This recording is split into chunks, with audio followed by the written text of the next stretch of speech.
us. So I want to welcome you to Authors Night with the East Hampton Library. This event was generously sponsored by CIBC Private Wealth Management, the Hilaria and Alec Baldwin Foundation, Patty Kenner, Barbara and Stephen Hyman, Michelle Tortorelli and Tom Kearns, and Janet C. Ross. We are pleased to present Tovah Feldshuh being interviewed by Lynn Sherr. At the end of this interview, there will be a question and answer portion. So please, you can put your questions in the chat throughout, and Lynn will take a look at them at the end with about 10 minutes left, and we'll get to those. But otherwise, thank you guys for being here with us. Pleasure. Thanks to you, Allison, and thank you, Tovah. I say you all notice that Tovah is appropriately in her summer gear, in a bathing suit. You want to show us the rest, Tovah, or are you going to? It's very normal. I figured I'd rather be early for you, having just seen the sunset, than be in some getup. So here I am in the Hamptons flesh. There you go. And I got out of my pool about an hour and a half ago. So, but I threw something on. So at least the top of me is covered, as do you. So I love this book. I'm going to hold it up so you can all see it. It's called Lilyville. This is Tovah's wonderful and intimate and real and very funny memoir. But Tovah, two things before we get started. I want to tell you, number one, as you know, I've always been your big fan and I love your work. And I particularly love things like Golda's Balcony and Irena's Vow. And I even saw you do Leona Helmsley out here. People you love, people you hate, all sorts of people. But your TV work lit up a new generation. I was with my grandkids a couple of years ago and I was teen sitting and we were watching, they forced me to watch The Walking Dead, which I had never watched. And suddenly you appeared on the camera and I said, oh, that's my friend Tovah. And they looked at me and they said, you know her? And I said, well, yeah, I do. And their eyes got wider than the zombies. And Tovah, I was given complete new respect. So I thank you for that. Pleasure. The pleasure is mine. The Walking Dead, a zombie. So ladies and gentlemen, I give you the zombie, Tovah Feldshuh. But so here's this book, and it's a memoir, but it is not your usual kind of memoir. This is more of a love letter meets analysis of your relationship with your mother. So Tovah, why did you essentially profile your mother in a memoir about yourself? I wanted to make her ubiquitous. She had died at over 103. She was wise, she was snappy, she was very tough, gave a lot of tough love, as many women of her generation did. She was the child of a British mother and a Russian father. And I was asked by Hachette to write a memoir, and I didn't feel that I merited a celebrity memoir. I love him, but I'm not Alec Baldwin, and I'm not Tom Cruise, and I'm not an international movie star as I see it. I'm local talent. I'm your Broadway actress who does television and film and concerts. So I said, what could be the universal here? How can I stop the conveyor belt on this memoir? Like, I'm not going to do it with my fame, but I can do it with the universal of the fact that we're all children. We're all children of two people who gave us our life, our very life. And this explores the mother-daughter relationship, because my mother-daughter relationship with my mother later was rather fraught and then had a very happy ending. Well, it's funny you should say that, because I wrote down the word fraught as describing your relationship in the early years. And of course it changed, as you say, happy ending and all that, which is spectacular. But before we get into that, just briefly describe Lily Kaplan Feldshuh. Who was she? My mother, Lillian Kaplan Feldshuh, was born on a dining room table in the Bronx on April the 18th, 1911. By the time she was 12, she saw the opening on her birthday of the brand new spanking Yankee Stadium. The Red Sox were defeated by the New York Yankees because a baseball player named Babe Ruth hit a grand slam home run. And the Kaplan family was a Yankee fan ever since. More importantly, my mother was born before women's suffrage. She lived through World War I, the Roaring '20s, the Great Depression, and World War II, by the time she was 30 years old. I, on the other hand, was born in the second wave of women's liberation. And my mother and I are 40 years apart. So we didn't have a generation gap. We had a generation chasm. And this memoir explores the parent-child relationship and the need for love that works. How do you get love that works? I remember reading a book about the 5 ways of loving people. I'm a very verbal child. My father was a litigator, so I was on Law and Order. That was not an accident. I feel that there are very few coincidences that when excellence meets opportunity, you're gonna have some luck. My mother was much more silent, and she came from that generation that did not say "I love you" to her children. Lest they have hubris.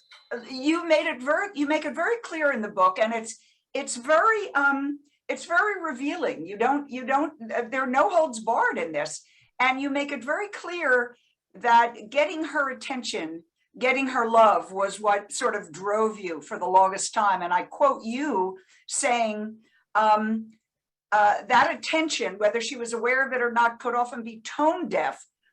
Conformity was the expectation, and I could do it, you say. And then you put in quotes, "Look at me, mommy. I can do exactly what you want, and then you will love me." Is that how you felt with her? Yes. And what I didn't understand as I was being, my perception of micromanaged in the wrong direction, was that many of her values were extremely solid. And what my mother gave me through the primary years of my life was resiliency. Because when I got to the Tyrone Guthrie Theater and 2 directors said, "Forget it, kid, you don't have it," it wasn't like the end of my life. I mean, it felt terrible, but I already had a mother who said, she never told me she loved me. So I was ready to come back up, to be a Steh-auf-Menschen-Doll, as Dr. Ruth says. A Steh-auf-Menschen-Doll is that German little clown. When you push it down, it pops right back up. Push it down, like the comeback kid. So I was not happy by Michael Langham's opinion of me as an actor, or John Hirsch's. And I think they're now deceased. And I felt nothing. But I was able to keep going. And eventually, because she had prepared you. I mean, you also say, you write, and I quote, "Maybe if she said 'I love you' 1,000,000 times, I wouldn't have gone into the theater. I wouldn't have had to create an artificial universe where I would be the beginning, middle, and end of a story." It sounds both very sad and very smart of you. It worked out very well, because I really feel that I know who I am, and I'm not really, if you forgive me, insecure. I have a loving heart. I have parents who stayed together for 63 years and loved each other, and grandparents who stayed together for 63 years. And I'm married 45 years with one partner, Andrew Harris Levy, who is really my beloved, and David, my brother, my older brother, Dr. David Feldshuh, who's married 36 years, and we're a one marriage group. So we stay the course. The Feldshuhs learned to stay the course, and Mother gave me a lot of that strength. So even though I craved the "I love you" from my mommy, I still had ballast. That's what I thought was interesting. I wasn't a straw in the wind. And it's worked out. It's really worked out. And my marriage, and I've never said this and I've never thought about it, my husband micromanages me a bit like Lily. Oh my goodness. And so it's been very interesting. It's like earlier similar. And he just retired from a very big position. So it's very interesting. He's so available. I can hear Lily saying, "You want to have a good marriage? I'll show you how to have a good marriage. Just shut one eye." And I love him to death, and he's brilliant, but it's interesting. He has very specific tastes, and he doesn't have the corner office anymore. His corner office is our big family room here in Florida. So you know the old saying, "I married you for better, for worse, but not for lunch." Can you handle it? I think we'll be fine. When we don't get on, we only bicker, but all the big pillars are in place, and our children have made very good marriages, Amanda to Joel and Brandon to Jamie. And let's get back to Lily. Yeah, well, wait a minute. I want to take you away from Lily for a minute. We're going to get back to Lily. We're going to get back to Lily, but all right, I'm having a now I want you to tell me I had you describe Lily, and I want you to describe yourself. I'm going to throw out a few things. You grew up in Scarsdale. You went to Sarah Lawrence. You married a Harvard lawyer. You got the 2 children, now sons-in-law, now a whole family. You're a Broadway star, a TV star. So these are some words and events that describe you. How do you describe yourself? And please start with Terry Sue. Well, Terry Sue was the eternal youth. The only part I knew I'd be great in before I got it was Peter Pan. When I played Peter Pan opposite George Rose and played the Municipal Opera House for 11,000 people a night, the biggest house in the United States of America, I knew from the minute I went to my first fitting that this was going to be my role. I knew it a little bit with Bertha and Pippin as well, a story which we will share tonight. But it was a boy-girl, it was athletic, and it was somebody who wanted to remain youthful. Not necessarily, he never wanted to grow up, Peter. I don't mind growing up, but I'm a senior citizen now, and I hope you cannot tell from my soul and my spirit that I am thus, because I really grab the reins of life, create the rainbow of the day. I don't take a second for granted. And that is an acquired skill. That's a skill that demands work of the mind and the choice, that happiness is a choice, and to be positive. You know, with an actor, we get a million no's. We get a million no's and a few yeses. You have to grab the yes and go with it. And when the no comes, you have to delete. You got to let go, let go, let go, and let go. You started with Peter Pan. I want to go back to Terry Sue. I think the world at large does not know that was your name originally. I was born Terry Sue Feldshuh in an undisclosed decade in New York City on the Upper East Side. And I was the cherished infant, of course, of Lily and Sydney, but my brother was born during the war, and I was born after Daddy got home, obviously. So I was his only infant. He didn't meet David till David was a little more than 2 years old. He came home in his uniform to surprise my mother, who screamed with joy. And he went to his son's crib and he said, "David, I'm your daddy." And David said, "You're not my daddy. That's my daddy." And he pointed to the picture of my father with his officer's cap. My father took his officer's cap and put it on and says, I'm that person, and I love you. With me, he had me, as he said, I knew you from the minute you came out of mommy's belly. That's how he put it. And I remember my father never left my side. He potty trained me. He would sit at the edge of the tub, a yellow porcelain tub in Scarsdale, and regale me with stories of the courtroom, or regale me with stories of the Battle of the Bulge. Eventually I had nightmares, but I would love to listen to my father. And of course I learned to pee and poop in the toilet in the meantime. He was fearless and very expressive of his love for both his children. And I think that's what made me particularly lonely for my mom. So were you, they named you Terry Sue. Where did that name come from? What was that about? I was named, first of all, they were children of immigrants. My father from an Austrian and German parents, and my mother from an English and Russian parents. Daddy, I don't think, needed elocution lessons, but my mother and her 3 sisters were sent to elocution lessons so that they could talk properly. And when I was little, I remember her talking like this. But as she grew older, she reverted back to her original sounds from the Bronx. You know what I'm saying? And then she went deaf, so everything was at this volume. So anyway, I was Terry Sue from my mother's Aunt Tilly, who died young of tuberculosis, and my great-grandmother Sarah Abrahams in London, who lived a very long life. And my Hebrew name in Hebrew school was Tovah. And I changed that name when I got to college, and I met a young man not of my religious background named Michael Fairchild. He loved that name, and that became our love name. And from our love name, I decided to keep it as my name because it was like the origin of the origin. I went back to the original. I wasn't making up something. I wasn't Betty Persky, who became Lauren Bacall. I was really probably a Tovah Safra Feldshuh, who was named Terry Sue and wore Peter Pan collars and A-line skirts and went to Lanz. Remember Lanz, L-A-N-Z?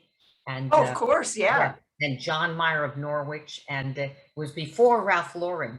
Yeah. Before Ralph Lauren codified that all ethnicities all immigrant groups could look like the white Anglo-Saxon Protestant whose great forebears came over in 1600 if they dressed like this. So that genius of a designer was able to capture that fantasy. Anyway, I was Terry Sue. I was adorable. I was the youngest in the class, born December 27th. The cutoff in public school was January 1st. And I was short. I was a very good athlete. So I had certain things that worked for me, particularly to get boyfriends and to be popular at school. However, I was also lonely and lonesome, which would get replicated at Sarah Lawrence as much as I loved it. And as much as I love Professor Elia Wax, who was the first one who said I had a writer's voice. So, okay, you wanted to go to Juilliard, or you considered going to Juilliard. I absolutely did. I asked to go to Juilliard. Graduated from Sparkle High, had a very good average. I got into Vassar Smith, and that was the end of that. And Sarah Lawrence, and rejected at Holyoke. Everybody, the truth is the truth. Rejected Holyoke. So I wanted to go to Juilliard, and my mother's response was, "You're not going to a trade school. A trade school, right? You're not going to a trade school. You're going to be acting for the rest of your life. Now get your mind trained." As if you know, being an actor was being a cobbler, and frankly, being a good cobbler is an art form too. So I didn't go to a quote trade school. I went to Sarah Lawrence based on the Oxford-Cambridge system. They do it now at Brown University as well. I had a Don. I had no grades. I so missed grades. I so missed groups and grades. I came from Scarsdale High. I was just a cheerleader at Quaker Ridge School. I think, had I to do it again, I would have gone probably to a Vassar, where grades mattered, and I enjoyed the pressure. I needed the pressure. So so you had that wonderful, do you call it a scholarship, fellowship at the Guthrie, which was the McKnight Fellowship in Acting. I was put on the wait list at Harvard Law School because I wanted to be near my dad, so I only applied to his law school. And I won a scholarship at the same time, a fellowship to the McKnight Fellowship in Acting to the Guthrie Theater, where they paid for your master's, and you were a journeyman, which means you would have small speaking roles. You were not just an apprentice, you were one level higher than that. And I understudied all the size 7 girls, because in those days, as an understudy, you did not have your own understudy costume. You went into the costume of your leading lady. And at that time, Diane Wiest and Roberta Maxwell were teeny weeny, and I was their understudy, and I never went on. Over 24 small roles, I never went on once. So when David Merrick offered me the standby to Bernadette Peters from Mac and Mabel, I turned it down. I actually turned it down and took some unknown play done in a black box at the Chelsea Theater in Brooklyn, at the Brooklyn Academy, called Yentl. And then Yentl went to Broadway, to the O'Neill Theater. So born Terry Sue, she's now Tovah, and now you become Yentl, which really was your big breakthrough. Is there some karma there about taking the Jewish name, do you think? I think, Lynn, perceptively, Shakespeare says, "What's in a name? A rose by any other name would smell as sweet." I disagree with that. I think there's a lot of the name. We are overburdened now between email and Twitter and Instagram and all the media and all the responsibility and accountability. We have accountability. There's cameras everywhere, right? A moniker is a way to shorthand somebody. Bobby De Niro, you say, "Oh, Italian." Dustin Hoffman, who kept it, right. A Tovah Feldshuh is probably foreign, maybe Israeli or from the Eastern Europe, Jewish, and an expert in Judaism. That's the key. I was none of these things. I was a cheerleader at Quaker Ridge School, but what I was a hungry student. I had a developed intellect. So if I rode the horse in the direction it was galloping, and I do think Yentl, as long as my audition was good, and it was obviously good. I showed up, I remember, in a bathrobe and a cap that could have been a fiddler cap. And I had very long hair at the time. I took my hair and put it down here. As long as my audition was good and I got the role, it was easier for a director like Bob Calvin, thank you, Robert, to give a Tovah Feldshuh a Yentl than to give it to a Terry Fairchild. Right. And so I've had to fight to play Katharine Hepburn. I've had to be great in an audition to play 3 Queens of Henry VIII. However, it doesn't hold true for classics. Tovah Feldshuh and a Morris Karnofsky, their perceived value is, oh, he can do Lear and she can do Juliet. She can do Isabella. She can do Celia opposite Eileen Atkins. She can do Shakespeare and she'll do it well. Now, whether I did it well or not is another question, but I sure the hell studied my brain and my derriere off to be a great Juliet. I work with let's talk a little bit more about Yentl, because obviously, because it was on Broadway, more people saw the movie with Barbara Streisand than saw you, but you created that role. That was a very unusual role. What was it like playing a girl pretending to be a boy? I loved it. You know, the greater the transformation, if the actor can accomplish it, the greater the accolade. So when you do As You Like It, you want to play Rosalind, you don't want to play Celia. When you do 12th Night, if you're not Mark Rylance, you want to play Viola, you don't want to play Olivia, which he did, of course, brilliantly. But after all, he was a man playing a woman. So it was my first break on Broadway after I'd been, I had 14 lines in a red dress in Cyrano. I was the ingenue in Dreyfus and Rehearsal, which did not go forward more than 2 weeks on Broadway.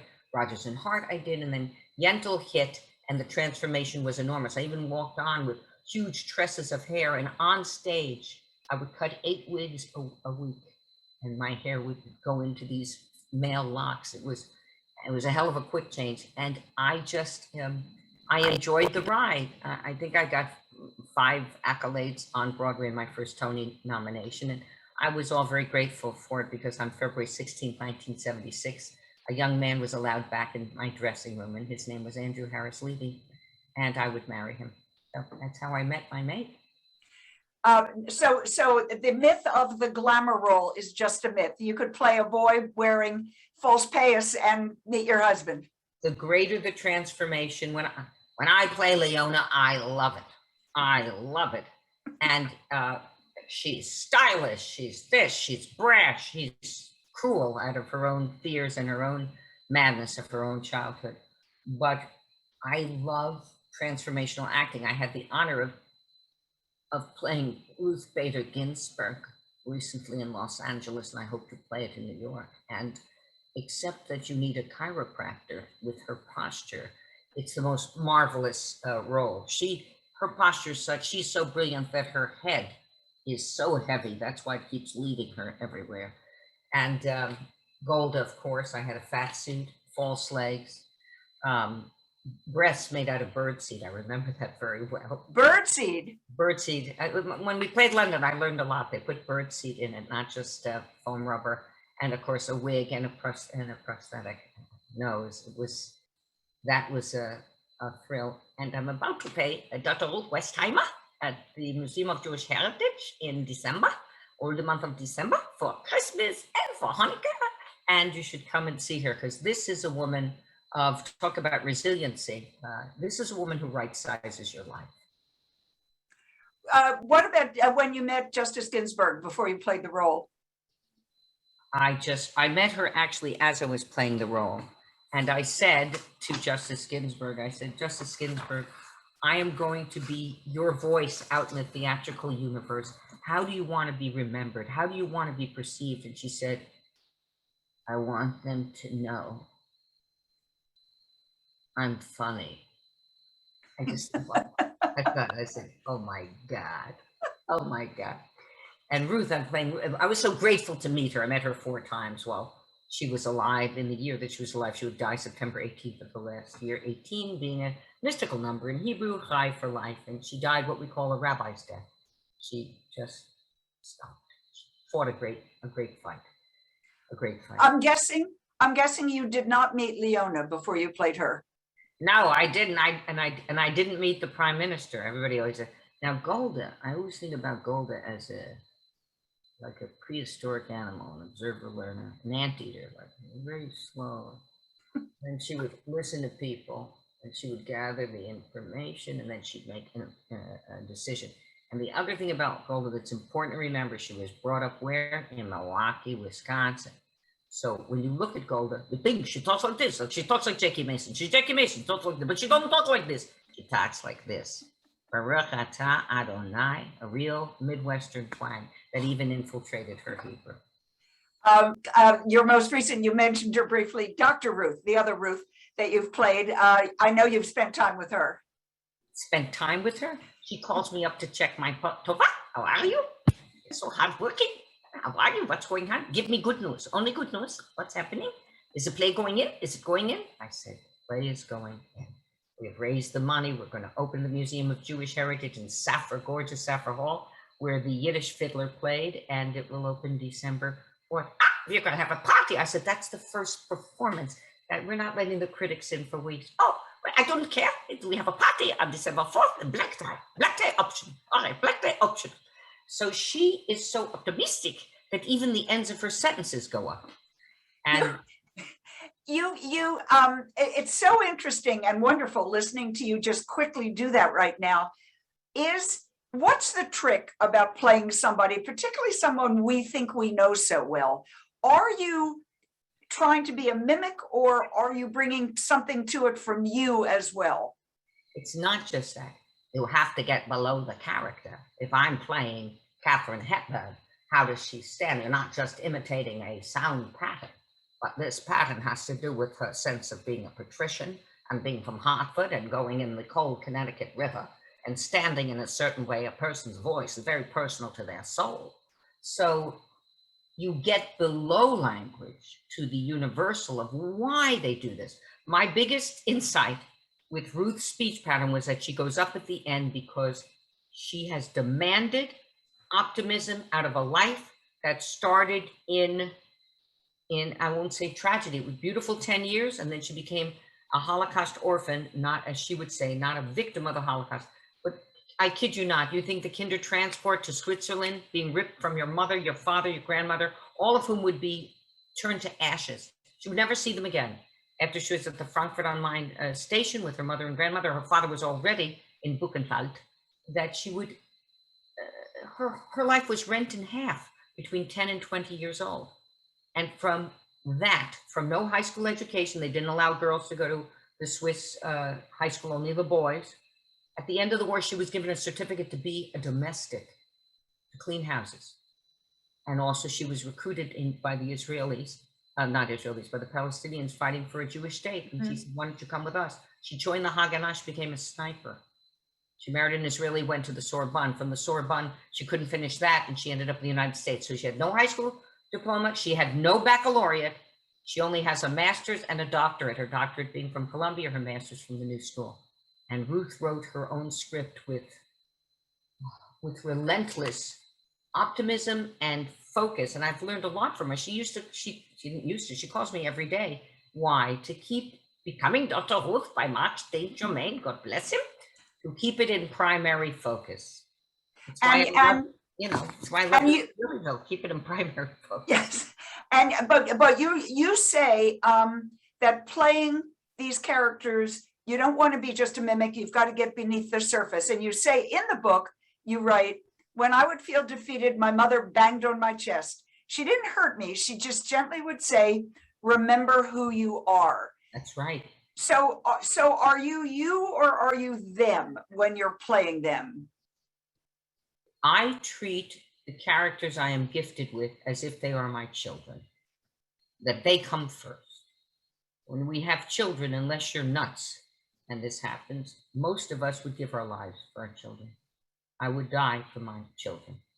And that's the big dirty secret that, the mother and the father are linked with a very solid line. And when they have the baby, the line starts to get dotted between the mother and the father and becomes solid to the child. So the child can exist. That's why people have dates on Saturday night who are married. People work at trying to give moments to their relationship, at least in the Jewish and the Italian and the Greek households I know. Because right. Children, that's the big dirty secret. The children do come first. So when I'm playing a role, what would Ruth do? I'm talking about all my Ruths. I would like to do in rep Ruth Bader Ginsburg in a one-woman show, Ruth Westheimer and Golda Meir, so that a tourist could come to New York and come to the theater and see a prime minister and a sex therapist on a Tuesday night and Wednesday, and that evening they could see a Supreme Court justice. But they come first. I delve into and devour their books, their voices. I listen to them daily. I never go on the stage. I met Fred Astaire once. I was running at Wilshire and Doheny, and I went down to tie my shoe, having finished my run, and I looked up and there was Fred Astaire, and he said, "Oh, I'm sorry, I thought you were my wife." I said, "I am your wife." And he said, no, you're not my wife. My wife is a jockey. I said, have you seen me ride horses lately? He said to me, if you do it at 5, you can do it at 8. Because he was this great dancer, right? A great musician and dancer, and musical genius. So I do it at 5 so I can do it at 8. And it's a whole ritual of immersion, right down to carving every night the veins and arteries of Golda Meir's vascular system on my legs under the support hose, and between the support hose and the veins is this wraparound false leg that makes me look like I have phlebitis. I have little, I'm a small woman, I have too many ankles. And the dresser in London said, please, Miss Feldshuh, we will sew these in for you. You don't have to bother with them. I said, no, I want to construct the phlebitis every night. I can go into the tunnel. So I take the character before myself, and it's a great vacation from myself. The other thing is, you said it brilliantly too. Yes, you do look for coincidence. You do look, Ruth is German. My grandmother, Marian Ackerman, was German. Ruth is optimistic. I'm endlessly optimistic. Ruth stands up straight. All I want to do is stand up straight at my age and not hunch over. She does other things. She scurries. She's quick moving. I'm quick moving. So you try to find, she has a boy and a girl. I have a boy and a girl in terms of children. Right.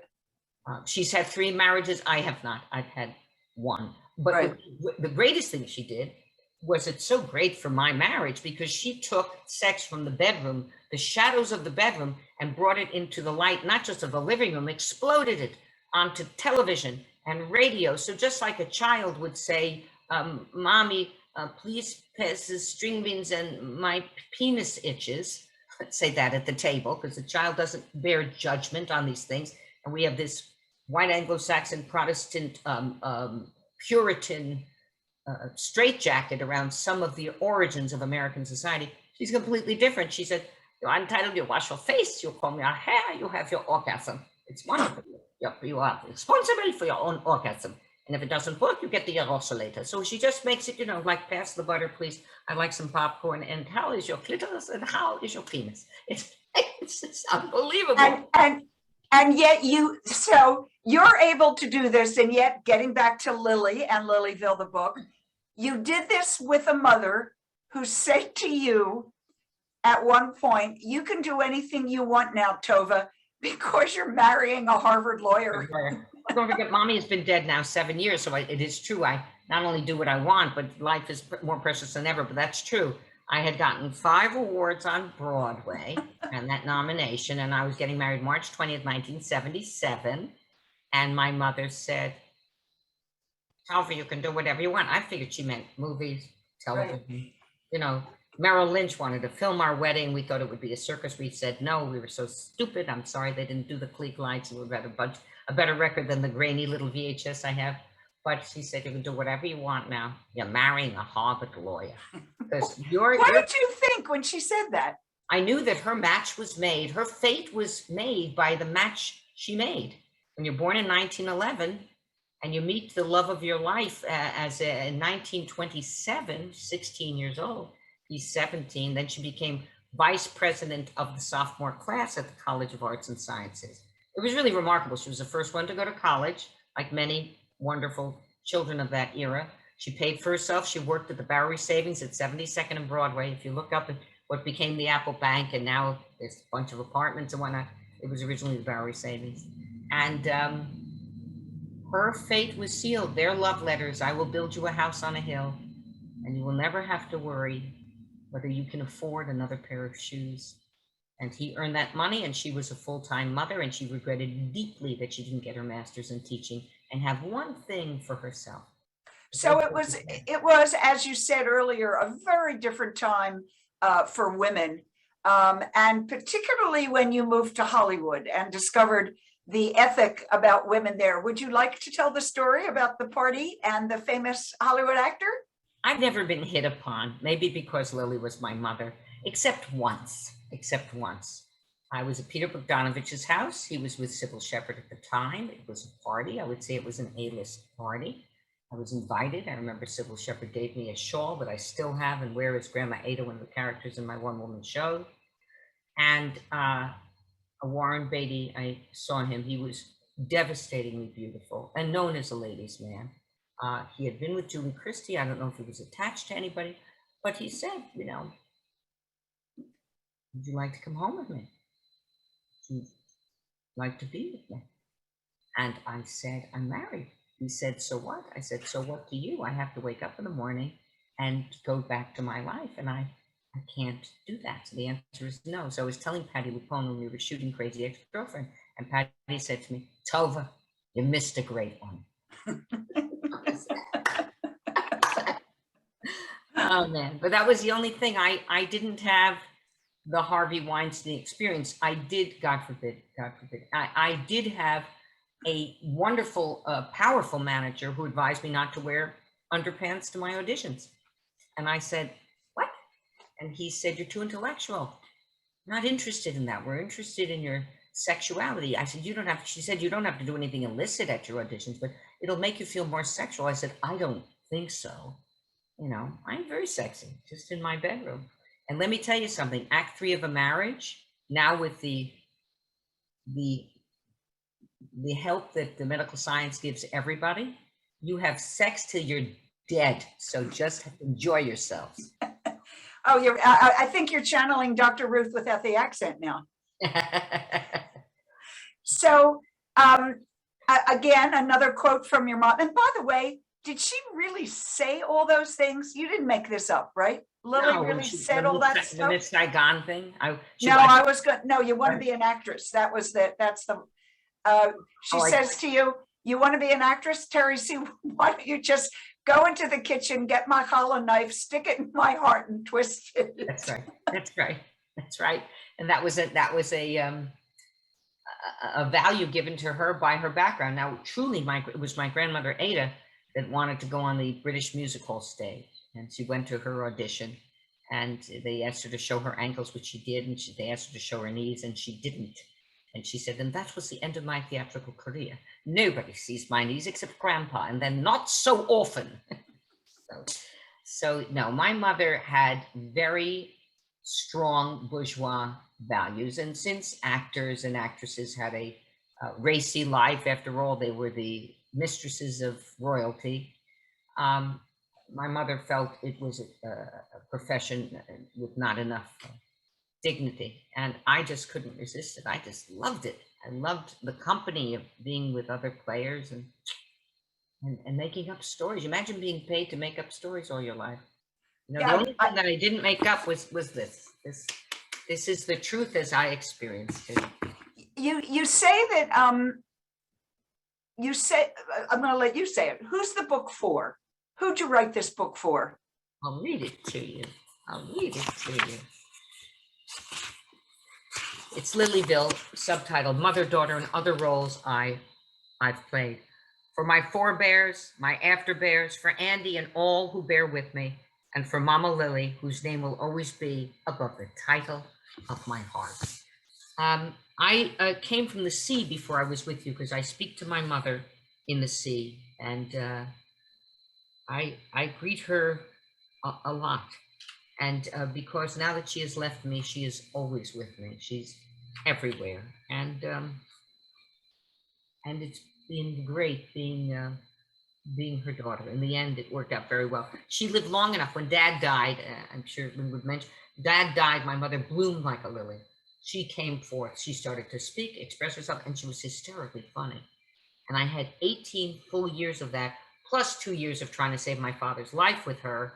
So we were collaborating not just on my wedding of 1977, but we were great project managers. And saving Dad's life was a big one, and well, we didn't succeed that well.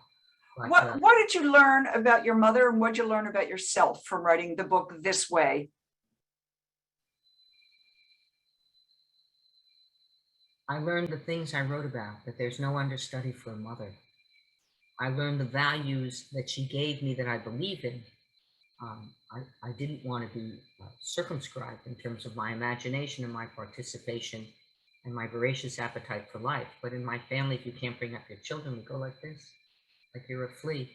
I believe that. I believe if you bring children into the world, you have your primary responsibility to make sure they survive and thrive. I believe that life is filled with some adversity, and one must overcome it. And mother actually transmitted one other thing, that it was a privilege, actually my father more than my mother, it was a privilege to be a Jew, because the Jew has the privilege of the fear of extinction. When you have the fear of extinction built near you, you don't waste a minute. It is not a coincidence that Israel has the most copyrights and the most Nobels in the planet. It's not a coincidence that the Levy chair at Juilliard that Andrew's family has is now valedictorized by the Southern Koreans, people of South Korea, because North Korea is right there. So it's my heritage, I feel, is a great privilege, and it's like my third leg down into the earth. I also feel that I've done my due diligence for my family and for legacy, that my children and my children's children, long after I'm gone, will have this book, and which is just one person's point of view of what it means to have a mommy. And it's not all silver and gold. It can be tough. They mean so much. And hopefully people are more careful with others because of that primary relationship. I want to just remind our wonderful participants that you have agreed, I believe, to take some questions if they have any. So please type your questions in the Q&A section, and we'll get to them as soon as I see them. But I'm going to keep going, and I'm going to ask you. The book is, as I've said, wonderful. By the way, I just want to point out all the little stickies I have in here. They're wonderful. There's so many quotable things. The book is, it's almost 300 pages. It's pretty big. What did you leave out? I left out Golda. It's not much about Golda Meir. And I left out my career. And my editor said, what are you doing? Are you kidding me? So that when I had the satori, that eclat, that realization that if this was draft one, that if I structured the book from what I knew best, what do I know best? Theater, as a book, I wrote it in 3 acts with 2 intermissions. You could go to the bathroom in the middle of the book, no problem. And with Lilyisms or Tovah-isms between each chapter. I don't give you chapters, I give you scenes. I don't give you a prologue, I give you an overture. I don't give you an epilogue, I give you exit music. I don't give you acknowledgments. I throw a cast party for the marvelous souls that were with me to help me put this together, from the Passaic Historical Society to my wonderful assistant, Oliver Scholston, my colleague, Jeff Horner, all of whom listened, the 2 of them listened to my writer's voice and made sure that it felt and sounded honed and finished.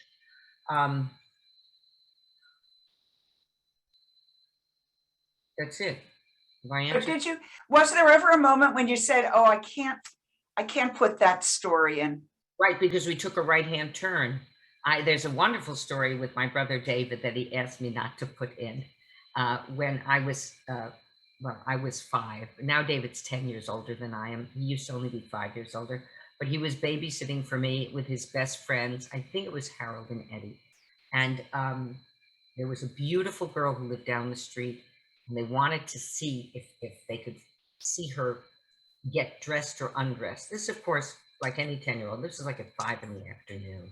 I think Mom had to go to Gristedes, and they had to take me with them on this Tom Sawyer Huckleberry Finn X-rated adventure for 10-year-olds. And I remember being on my stomach on this lawn, looking to see if this girl was we could see through her bedroom window, maybe she was changing clothes, and the mother came out.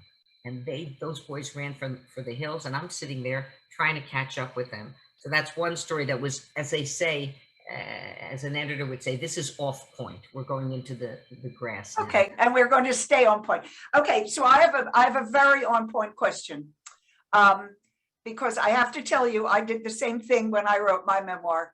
You don't have an index. No. And I didn't put an index in mine because I didn't want people looking for their names and then not reading the whole book. I wanted them to read the whole book. I'm curious to know why you don't have an index. I wasn't asked to do it. It's like, why did I write the book?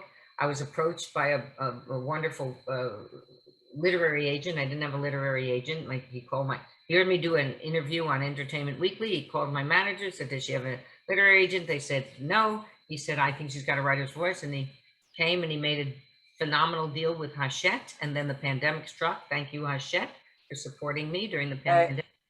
And I didn't put an index because I wasn't asked. I did write a memoir because I was asked. I didn't initiate this idea.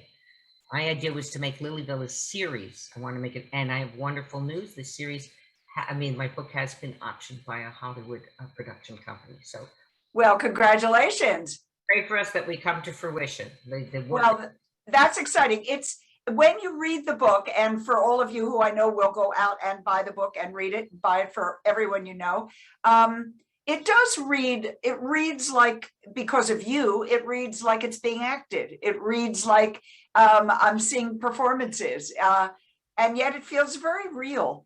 Did you ever get to a point where you said, I shouldn't be talking I shouldn't be revealing all these family secrets? Did that ever trouble you? Well, I troubled some members of the family. There were certain things about my beloved father that were not as wonderful as one would like to remember, but I thought it was important because my father taught me forgiveness, and to see my mother respond to anything that happened to my father was extraordinary. She never complained. She was incredibly dignified at his funeral and at his death. And when she died, I was the first one to get to his body at the White Plains Hospital. And she came in one of her beautiful St. John knit suit with the cultured pearls and looking beautiful and smelling from arpege. The first thing she did when she saw my father's body, which was covered, of course, with a sheet, she leaned down and kissed my father's genitals and said, this is an 84-year-old woman, thank you for my life. Thank you for my children. Thank you. I thought my brother David and I were going to just expire. It was so moving and courageous. And that was just the beginning of her total explosion of self-expression. She became a self-expressed, self-realized human being through language. You know, she was one of those people, I now see her diaries, who wrote well, but didn't choose to speak. There are many like that. And then she opened up, and she remained the matriarch until she passed away at over 103. She actually acted at her 103rd birthday and came off and said, you know, I should have been an actress. I'm not afraid of anything anymore. I can't believe it. I'm not afraid of anything anymore. And 10 weeks later, she would leave her body. Oh, there you go. So apart from your mother, oh, by the way, what happens when you play this book on the stage? Do you play your mother or do you play you? I totally play my mother because I, Lily Kaplan, have all the punchlines. Okay. I'm the antagonist. You have played extraordinary roles of extraordinary women, and one girl who had to pretend she was a boy. Other than Lilyville, which we hope we will all see on the stage or in film, what other women might you like to play? Who sort of tickles your fancy at this point? Well, I'd like to play a monarch. I'm not sure which one, and I don't want to tread on Helen Mirren, so I don't have to be British, but I'd like to play a monarch. And also, I never played St. Joan. I was offered it by Seattle Rep, but I was starring in Sarava on Broadway, based on Donna Floor and Her Two Husbands by Georgia Amado. And I have unfinished business with St. Joan. I would like to make it a memory play. And, you know, you give an actor a big obstacle, and again, a big transformation, and you got it made if you can do the work.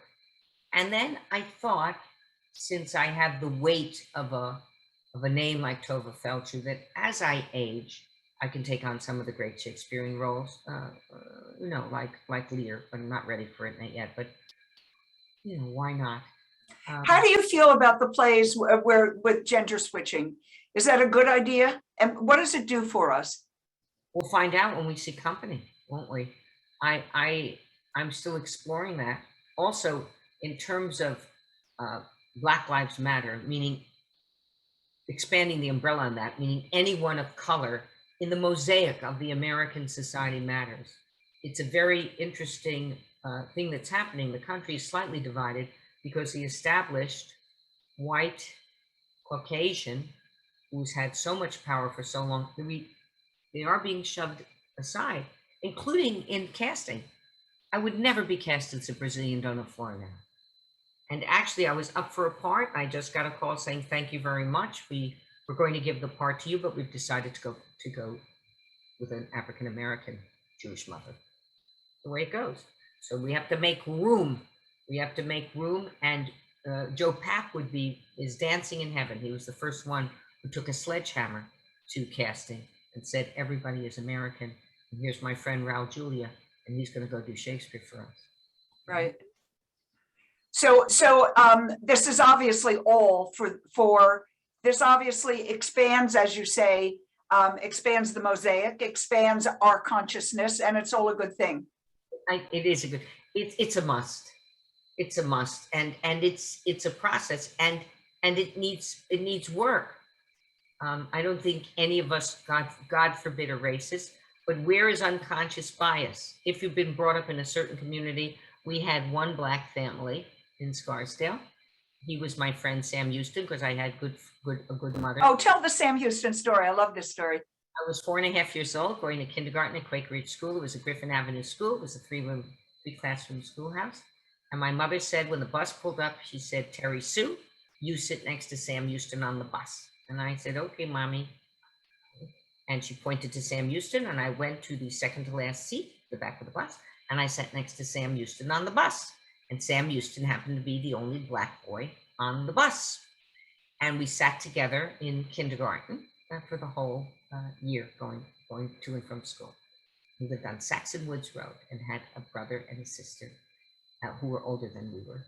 And I was playing the Curran Theater, or maybe it was ACT in San Francisco. I was doing Boldest Balcony, and I got a note backstage that said, Dearest Terry Sue, I don't know if you remember me, but my name is Sam Houston. And you sat with me on the bus, kept me company all during kindergarten. Would you mind if I came back to say hello after the show? I tell you, we wept, and I was so happy to see him, and I was so proud of my mother and her decision to take action to expose me to what is American, what is profoundly American. Mm-hmm. And I love you, Sam Houston. Live a long life. And it clearly still affects you right now at this moment. Very much. Very proud, and maybe cynics can poo-poo it nowadays because we're so much more exposed to everyone of every ethnicity. When I was a child, the only people we met from Asia was in Tung Hoi on Sunday nights. Yeah, people were much more isolated, and that was the primary imprinting on the society. We were not allowed in Bonnie Briar. We were not allowed in the Scarsdale Country Club. We were not allowed in Greenwich, Bronxville. This is the way life was. And I didn't even know it was bad. I just knew we couldn't go. We just couldn't go. I wrote about that scandal at the Scarsdale Golf Club in the book, but it wasn't like I was sitting there and fighting for civil rights as a 5-year-old. I didn't know. My biggest fight, which was with my mother, was to march against the war. She came with me to Washington when one of the boys in Scarsdale was killed in the Vietnam War. What was the moment that you realized that all of your pushing against your mother and all of her pushing you had sort of come together? Was there one moment when you said, oh, this is what it was about, now I get it? Well, she said something very piercing when I was 40. And she said, Tovah, how much longer are you going to blame me? And I just thought, geez. I said, not another moment. You know, they say blame is the lowest form of consciousness. And also now being a perennial employer, I have wonderful young assistants working for me, usually out of work artists who want to give them a break, and I need the help. As an employer, you have to muzzle the criticism and get to the solution. You be quiet about this doesn't work and this doesn't work and this doesn't work. I say, what works, what works, what works? This is wonderful, but the next time, can we try this? So learning that as a life lesson, I wish my mother had done more of that. Out of her fear, she was always positioning me. But when she said, how much longer are you going to blame me? I said, you're wasting your life. You're living with the part of you. If you're angry and blameful, then you're living with the lowest part of you. And if you don't believe me, watch the events of January 6th at the Capitol. And was that like a weight coming off your shoulders? It was an awakening. It was before anybody was ill. You know, I told my children, my beloved Brandon and beloved Amanda and their wonderful spouses, Joel with Amanda and Jamie, my son's wife, I said, these are the golden years. Daddy and I are senior citizens and we're well. And you have children who are well. We're all well. We don't have big concerns. Our health is our wealth. I said, focus on it, grab it. No, it may not be for always and forever. I met a friend of mine and she has pancreatic cancer and she's outlived all the odds, Lynn. She's been with pancreatic cancer for 6 years and she said to me, you know, Tove, the only difference between you and me is that I know how I'm going to die. I said, I got it. Is there a question? No. That was from me. We're almost done. So if we have like 3 minutes left, so if we have any last minute questions that maybe want to pop up in the chat, otherwise we'll start wrapping it up soon. Yeah, I don't see any questions. But if somebody wants to come on into the Q&A and let me have your question and we'll go from there. And meanwhile, I will say that I think it is just perfect that you have appeared in this in your bathing suit, because the East Hampton Library is the sort of place one goes to in one's bathing suit. And you can get any book you want there, and they are the most wonderful staff, and it's the most wonderful facility. And I'm just thrilled to be able to do this with you in honor of our library in particular. I am too, and I will be there Saturday live from 4 to 6 under the tent, one of the 20 authors who were thankfully chosen. I also feel that I'm a local. I live a little, I don't live in East Hampton, I live in Quogue, but I've been here for 9 months and I love it. Let me just read you the final paragraph, if I may, of the book about Lily. Lilyville, what happens to a town when its namesake passes away? What happens when the mayor has left office? Where are the monuments? Where are the plaques? One thing I can tell you, a ghost town, Lilyville is not. It is a thriving metropolis, the height of Manhattan and the breadth of the universe. Andy and I, David and Martha, stand as great bridges, linking the island of family to its past, and our children stand as skyscrapers and their children as superhighways, still under construction, going out into the world. The thousands of photographs are the billboards, liberally peppered above every street, in every direction you look, ever reminding the future generation to look at who was there, look at what they did, look at their legacy. And if you happen to walk through the heart of town and notice a gorgeous, majestic theater with a sparkling marquee, there in electric lights ever and always will shine Lillian Kaplan Feldshuh above the title of the long-running, now and forever generational hit, Lilyville.